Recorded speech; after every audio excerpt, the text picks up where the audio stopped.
Size, shape, and reaction of the pupil are very important neurological signs. In this video, we will try to help you to understand some important pupillary patterns. But at first, we must know the normal physiological pathway of both light and accommodation reflexes. Any reflex consists of stimulant, receptors, afferent, center, efferent, and response. In accommodation reflex, the stimulant is the near object.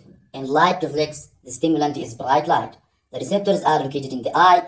The afferent pathway is by optic nerve. The center is the Argyll-Robertson nucleus in the midbrain.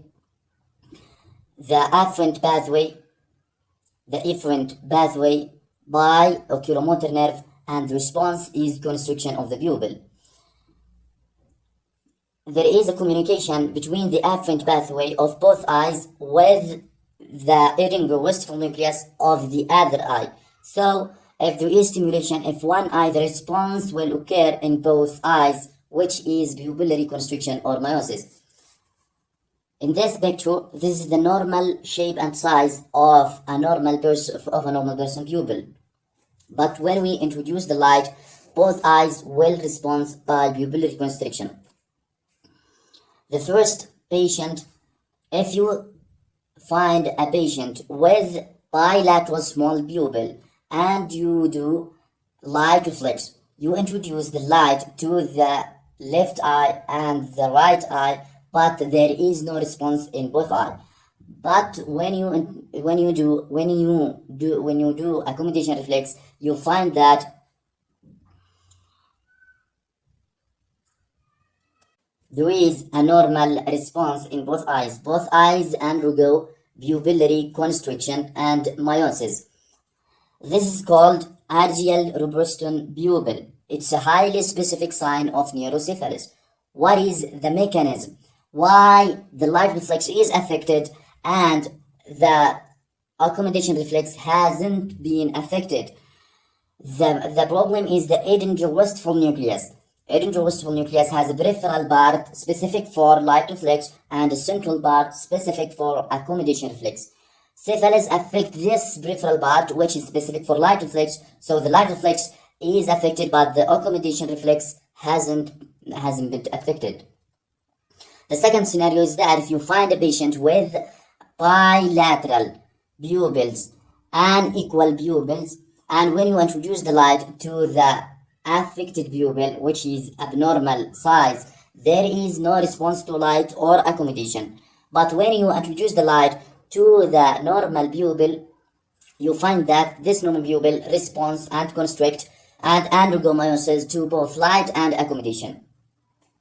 But the unaffected pupil didn't respond to both direct or indirect. This is called Adie's pupil. It is caused by affection of the post-ganglionic parasympathetic fibers by an infection or autoimmune disease. And it is mostly unilateral, characterized by fixed dilated pupil. The third scenario is that if you find a patient and you introduce a new object and bright light, there is no response in both right and left eyes. This is called Marcus amuretic pupil or absolute afferent pupillary defect, in which the optic nerve is completely damaged. So this patient is blind. There is no perception of light and no accommodation or light reflexes. But if this person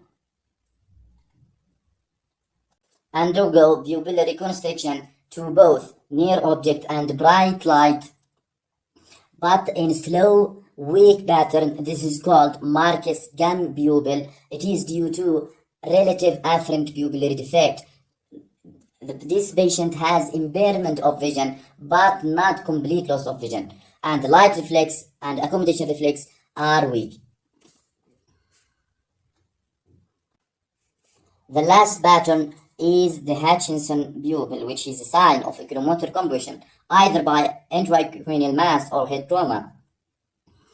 It consists of 3 stages. The first stage, or stage 1, in which the ipsilateral pupil, the pupil of the affected site or the pupil of the intracranial mass undergo constriction and the other pupil is normal. The second stage, the affected or the ipsilateral pupil undergoes dilatation and the contralateral pupil undergoes constriction. The third stage, the ipsilateral pupil and the contralateral pupil are in dilated fixed position.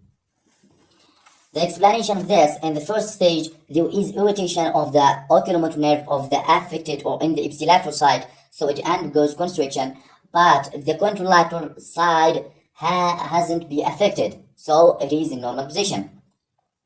In the second stage, the compression causes paralysis of the oculomotor nerve of the ipsilateral side, but irritate the oculomotor nerve of the oculomotor side, leading to dilatation of the ipsilateral and constriction of the contralateral side. The third stage, both oculomotor nerve of both sides undergo paralysis, so the pupil will be in a dilated fixed position.